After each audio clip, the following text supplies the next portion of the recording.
Well, it's the first day of plant 2024. It's April 22nd, and we're pounding some beans in the ground first this year. Putting beans in the ground. First year planting with auto steer. Last year we had the display, but we didn't have the auto steer.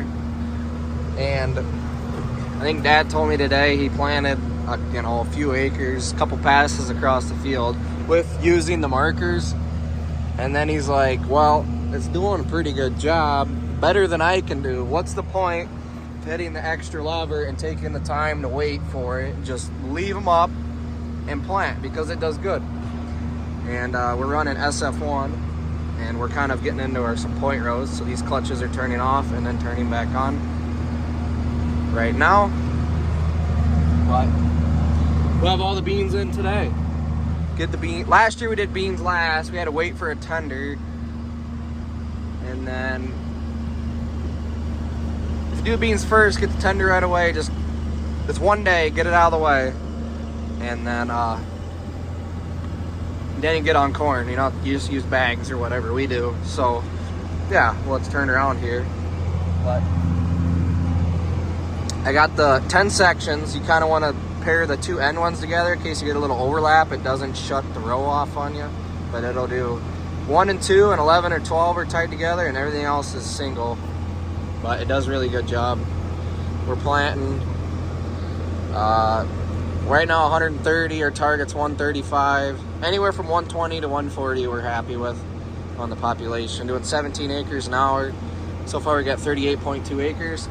Dad thought there'd be 40 acres of beans, and there's definitely going to be more than that because I still got a little bit in this field yet, and then the last field of beans we're doing is 5 acres, so that already we'll be more like 45 probably, which is good, I guess. But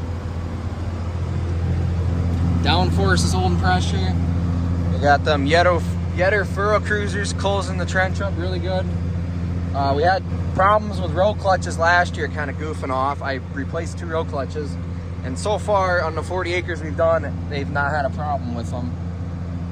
But tomorrow Dad will plant. See, we're doing no-till beans into corn stalks that we baled. And then tomorrow, since it's dry, good and dry, I actually want to do this. Slow down and let it make this corner. It's kind of a trick for GPS here. We'll no-till corn into the bean stubble. And then all the no-till will be out of the way while the ground conditions are good, because it looks like it's going to rain all the time next week. And then whenever it does dry back up, we can work the ground that we have to work up anyway. So we're gonna lift up and turn around and get that last little bit, so I don't have to come back across the field to go get it. There's contour strips for it. And you get to these corners and they widen out a little bit, and you get these stub rows in here.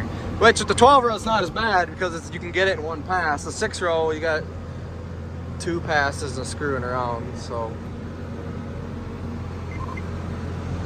drop this, and I need it to switch guidance lines on me before I can click the button, but we can freehand for 5 seconds.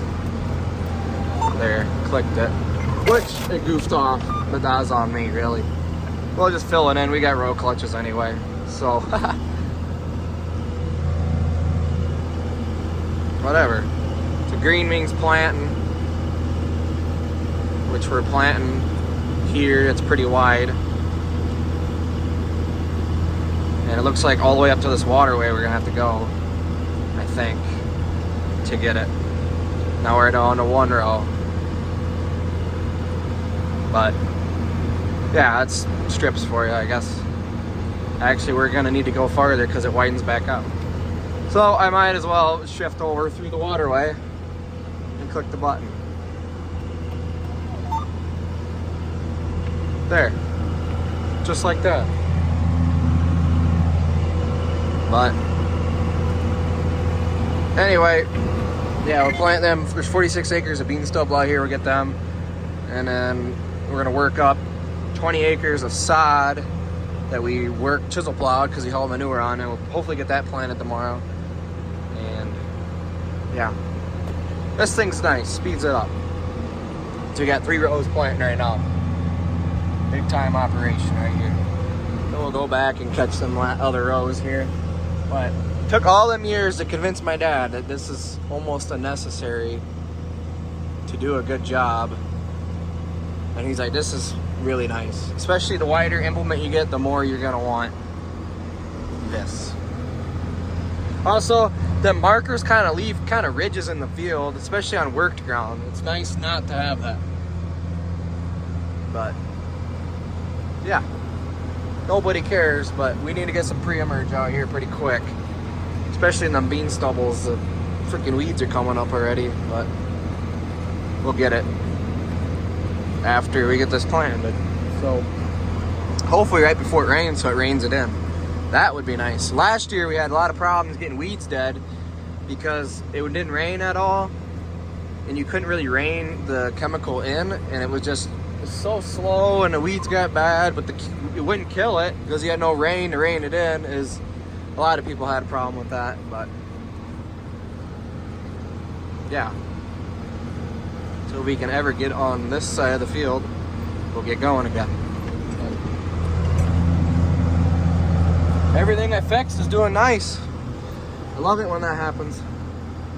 When something goes to plan.